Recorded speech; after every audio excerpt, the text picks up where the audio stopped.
Made for autistic people, parents and carers of kids on the autism spectrum.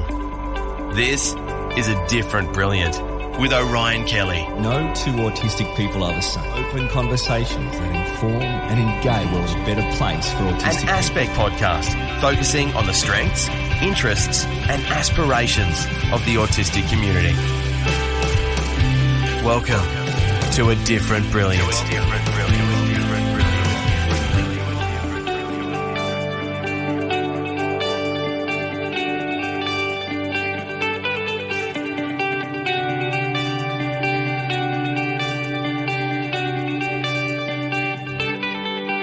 Welcome and thank you so much for listening to A Different Brilliant. I'm your host, Orion Kelly, and I'm autistic. My purpose is to inspire, inform and entertain you through focusing on the strengths, interests and aspirations of the autistic community. Open, honest and engaging conversations on autism. A Different Brilliant with Orion Kelly. To learn more, catch up on the episodes or send us a message. Like the Aspect page on Facebook or visit autismspectrum.org.au. On this episode, we explore the topic of World Autism Awareness Day and the importance of moving away from awareness to understanding and acceptance. My guest is singer, songwriter and storyteller Alex the Astronaut. Alex's new album, How to Grow a Sunflower Underwater, is out July 2022 and features the single Octopus, inspired by Alex's recent autism diagnosis. Alex, thank you so much for joining me. Oh, you're so welcome. Thank you for having me. Excited to be here. I'm very much excited about having a chat with you, and I'm so glad you're part of the community as well, which I think is just phenomenal to have someone. Thank you. Okay, let's just assume, not only from my introduction, but the clear fact that, you're a charting superstar. Let's assume we're not going to talk about the standard musical side. Let's just talk about the autism side. I'm super interested in your journey. Now, clearly, I don't want to kind of interrupt you in 2 hours' time. I mean, we're going to keep it brief, but I'd love to know your story, the kind of story, Alex's story of her journey to an autism diagnosis. Can you kind of give that to us? I'd also love to know what effect it had on you as a person, that acknowledgement of being autistic. Yeah, it was strange because it was not something I thought of, I guess, until 2 years ago when I started seeing a bit more, I think, representation in the media of what different versions of autism might look like. And there was a bit more talk of how people, if they're girls and they're younger, how it can look different. And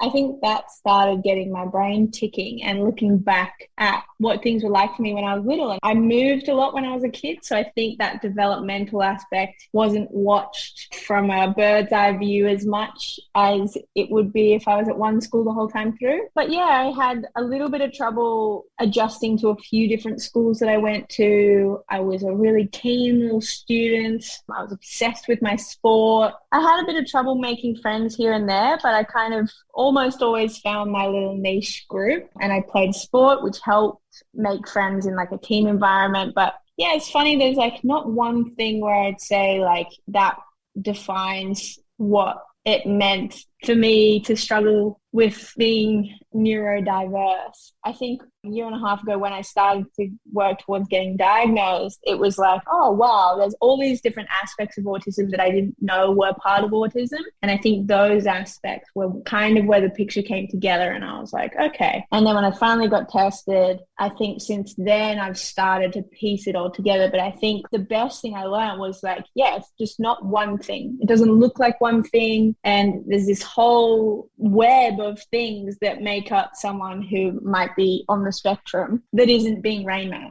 you know? Exactly. And then I got diagnosed in 2021.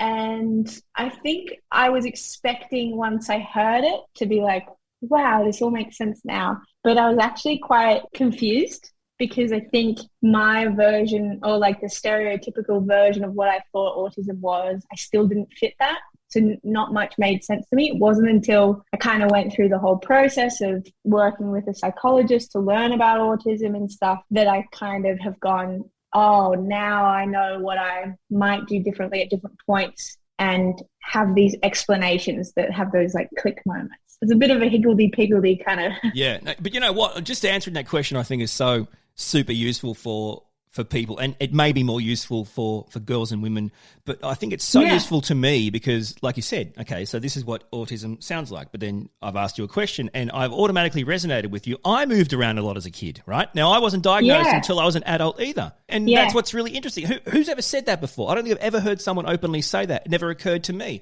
But if you're moving around, how can anyone keep tabs on you academically and developmentally and stuff? And also, I guess from my point of view, when I asked you the impact of being acknowledged, I kind of have this thing where I think it's better for us to say, and I don't mean this to you or me, I mean in general, it's better for us to look at it like we weren't diagnosed.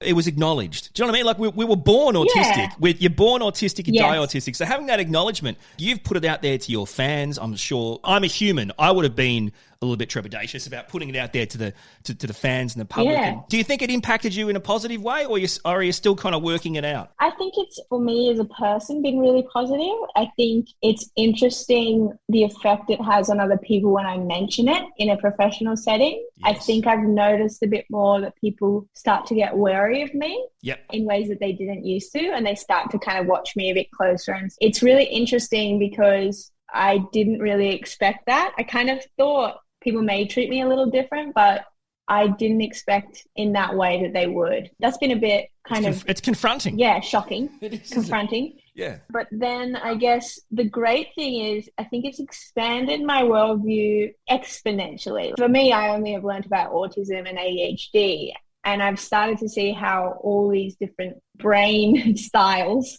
can help the world be better, and like that what we think of as clever or what we think of as helpful in society is kind of pretty narrow, and that expanding it would be better. So I think those parts of it, the net is positive. There's a few things that I'm like, oh, I don't know. Yeah, I agree. That's a bit sad, but a lot of it has been really eye-opening. And I mean, in the end, because you're blessed with the ability to live your dream, to be a storyteller, a songwriter, a singer, you have the ability to really employ yourself. That's an extraordinary achievement where, the fact is for autistic people, we are disproportionately underemployed. And for the same reason you've just said, there is a one-sided misconception, there's myths around it, and you're more patronized, as in they automatically focus on weaknesses rather than strengths. Exactly. It's an unfortunate situation, but you're going to turn it around for us single-handedly. I know that. You'll start getting the word out there and that'll be great. And the one way you're going to turn it around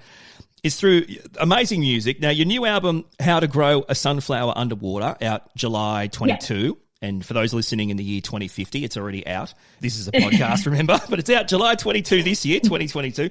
It's got the single Octopus. This is a great song. By the way, listening back to your back catalogue, the nuance and the emotion and the maturity, it's like I can tell the difference. Like you've really you've really hit your stride here, so well done.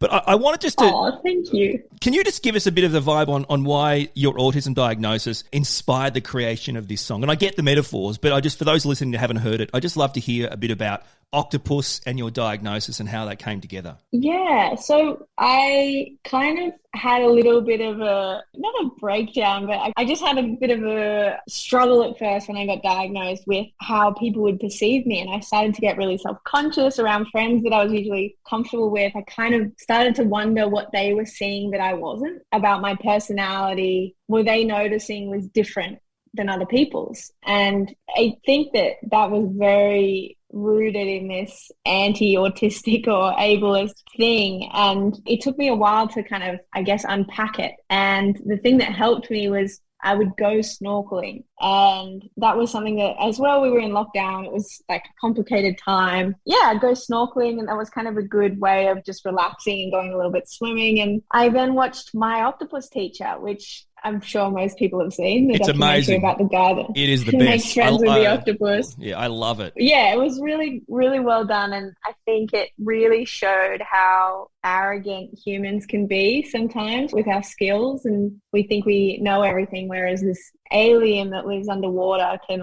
lose its leg and grow it back. Like things that we write in movies, they really happen in nature. And I think it can be applied to humans as well. We have this very narrow, arrogant view of maths and physics and English. And if you can tick these boxes and get an A, you can be successful. But I think expanding that and expanding what we think of as mature or appropriate or intelligent, I think that's where the octopus thing kind of applied. It was like, we all have these different skills. Why would we homogenize people if we're going to miss out on these amazing things that people can do? And that was kind of the story behind Octopus, and it was my understanding of my own journey, I guess. And it's a beautiful song, and I encourage people to go check it out, grab it, and check out the video. And it's a really fantastic song, and I think this is the kind of stuff, this is the kind of work that you can do, you can offer the world that no one can offer at the moment, from not only your own point of view, but from the autistic point of view.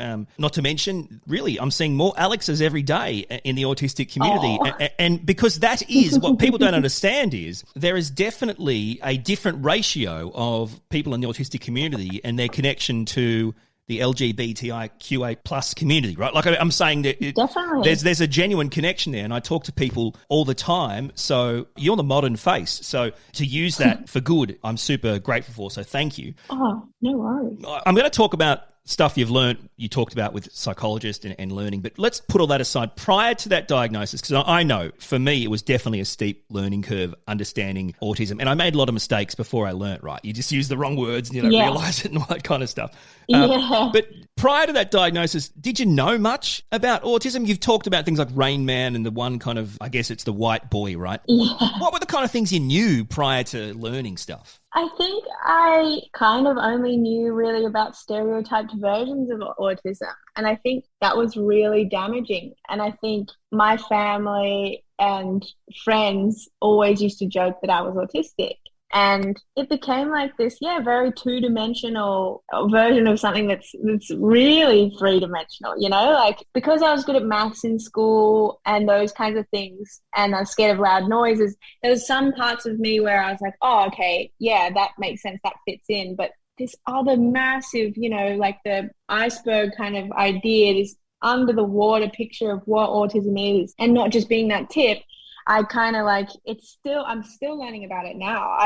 I just always thought, I'm a bit good at maths and I can remember stuff, and sometimes don't like loud noises or certain people. Yeah. And like, that was my understanding of it and where I questioned it within myself. Yeah, I totally understand. And I think the great thing is everyone who is autistic can relate to that. And there's two things to say. Number one, there are people who are autistic who clearly have much higher support care needs than you or I.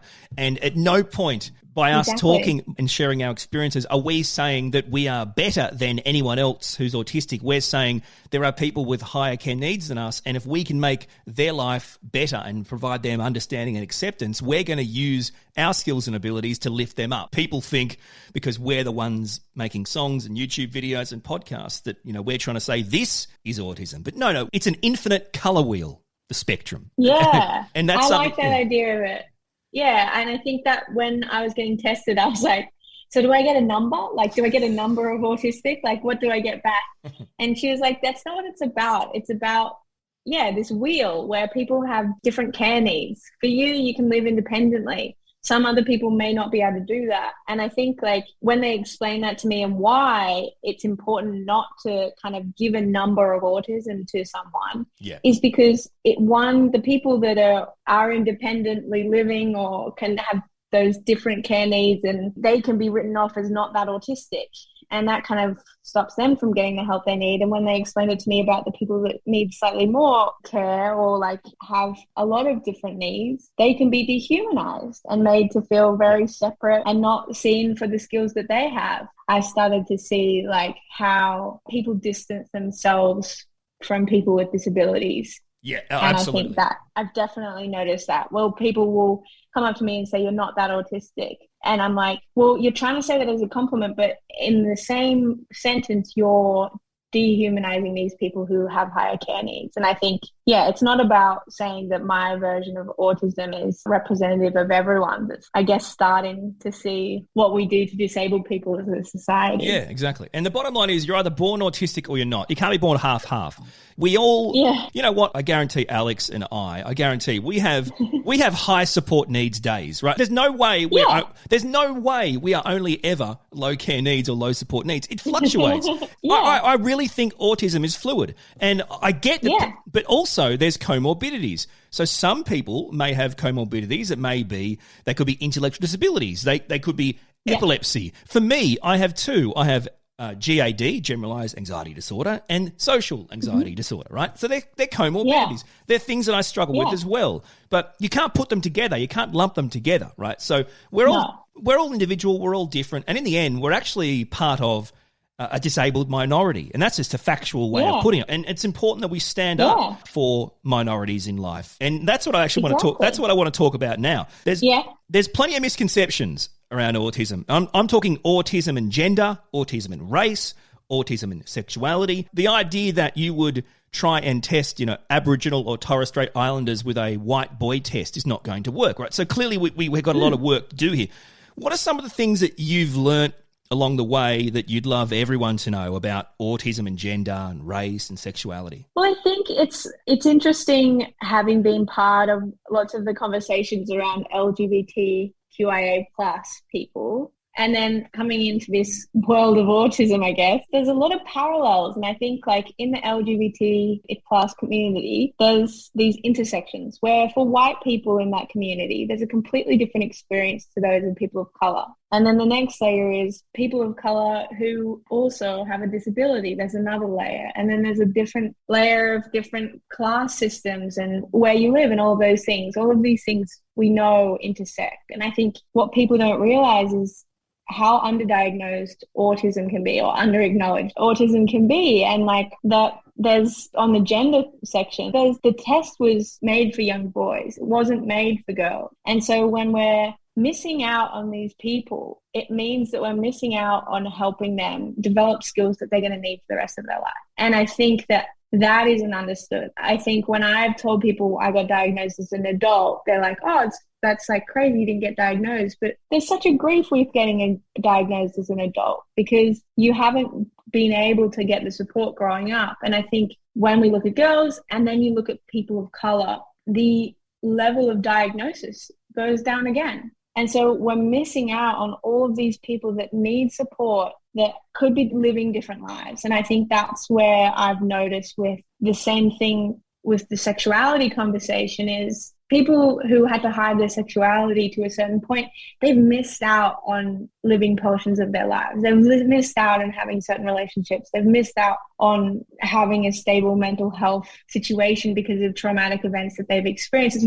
We miss out. That's why that needs to change, I think, with these minority conversations. It's every time we have the conversations, it's not a side conversation. It's inside the conversation. You said a word that really resonated, grief.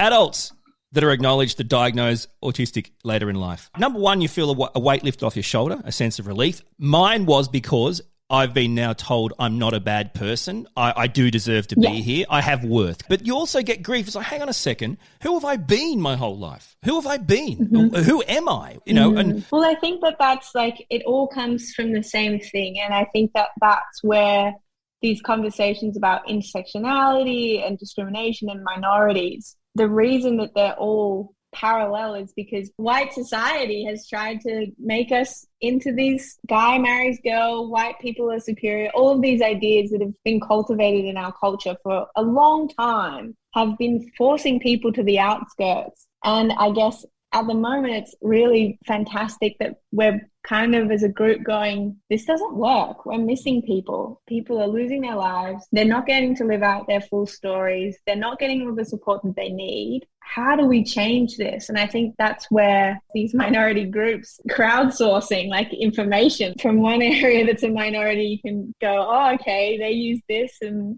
we can use this too. And we just work together. Yeah. And I think everyone who's listening to this right now, this is what I'm trying to establish to the people listening. Okay, you can make people aware of things. Like, for example, I may be aware of a war, but it doesn't mean I understand it or accept it, right? Now, I'm looking for understanding and acceptance of autism. I'm not looking for awareness. And everything you've said has given people, they're not aware that you're autistic. It's given people a deeper understanding of who you are as a person, and it's provided them to understand you and appreciate you more because they've actually taken the time. And that's why I wanted to talk to you about what is traditionally and historically, I think it's 70 years old. I think it's a UN thing, the World Autism Awareness Day. For a couple of years now, I've been banging on about I don't care about awareness. You can stuff your awareness day, and it's a worldwide annual campaign. It's held in April. Okay. Now, more recently, a lot of autistic advocates, including me, we've been calling for organisations and governments to shift away from awareness to understanding and acceptance, even appreciation, right? Because maybe no one ever gets accepted. Appreciation is good. Yeah. What do you think about the idea of shifting focus from awareness to understanding and appreciation? And why do you think that is actually important to the autistic community? I think that's like a really spot on qualm to have with awareness, because I think in general, like, you know, when they talk about mental health awareness or autism awareness, how does that help the individuals who are actually living this life? You know, if you have autism and you're going through the day, does it really help if someone like is aware that people have autism? That's not very productive. And I think, yeah, you're right, like understanding or appreciation. I think that the autism appreciation could be a really great idea, because I think everyone has this kind of pitiful view of autism, that obviously we have the whole spectrum of people who have completely different needs, but it's not just the disability, it's the super ability as well. You know, there's people in this community who have these skills that no one else has. There's so many people who have all of these diverse abilities and like it brings so much to our society. You know, we have Women's Appreciation Day where we highlight women who have gone above and beyond in a system that's not working for them and contributed massively without being recognized at the time. I think that kind of parallel within the autism community could highlight that, yeah, this is special. This is something to be held sacred, not to be pitied. It's really amazing people who have contributed. Like Einstein, I don't think he was officially diagnosed, but I looked into it and like he definitely was on the spectrum as well. And like that's someone that we talk about every day. So many things that he has brought to our lives. We see Greta Thunberg as someone that's being an advocate despite her autism. But I would say it's her autism that is the reason, or one of the main reasons why she can do what she does and why she is so passionate. Yeah, and that should be celebrated with it. It should be like, oh my God, she's autistic. That's sick. Like the appreciating those people for what they're able to contribute is missed. Yeah. You talk about Einstein. He's a guy who did not do well in school. He did not do well in school. A system built around neurotypical brains, right? Yeah. People who do well at school are referred to as Einsteins. Well, that's actually wrong because he didn't do well at school. Yeah. I can see the people, I'm looking at the people in Aspect, they're running off to the digital agencies now and saying, oh, holy crap, Alex has changed it. It's World Appreciation Day. Someone quickly change the graphics. Change the graphics now. But I agree with you. I totally agree. I think World Autism Appreciation Day is bang on. And I think we should make this happen. Yeah. Hashtag. We need to get this going. I hope this conversation has been beneficial for you, not only because you got a chance to talk about your own experiences, but I hope it's been beneficial to know that people are listening to this right now, parents, carers, partners, autistic people, and they're hearing a whole new insight. And there's going to be girls listening to this, women listening to this who may feel completely lost in the world, and hearing your story, I genuinely believe will reach them and resonate with them. And I think you've done a great service. Oh, thank you. I'm super grateful. Like, I think I'm so lucky to get the support I get. And I think it's meant that for me, my diagnosis has meant that the net result has been positive. You know, I've gotten to this point where I feel really good about it. And I wish it was easier for everyone to get to this point. I think that would be maybe a goal of Autism Appreciation Day, that everyone can kind of get all of the support that they need to live their best life. Go and do the things they want to do. Well, I can't wait to see you sell out your new idea on all your socials, and I'll look out for those as quickly as possible. Make sure you get that, because people will actually see them if you do them. Alex, it's been an astounding, fascinating, delightful conversation. Thank you so much for your time. Oh, thank you for your time. I've loved it. It's just been so lovely. So yeah, thank you. My guest on this episode was the incredible Alex the Astronaut. A Different Brilliant with Orion Kelly.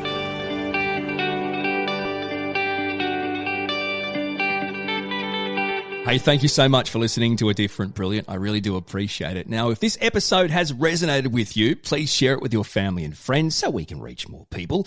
And if you'd like to continue the conversation, just like the Aspect page on Facebook or visit autismspectrum.org.au. You can also check me out on my website and send me a message at orionkelly.com.au. A Different Brilliant is an Aspect podcast. Executive producers are Lisa Cassidy, Dr. Tom Tutton, and Julie Fenwick. I'm Orion Kelly. Thanks for listening to A Different Brilliant with Orion Kelly. an Aspect podcast on the strengths, interests and aspirations of the autistic community. Our door is open anytime. So like the Aspect page on Facebook or visit autismspectrum.org.au. My aim, make the world a better place for autistic people.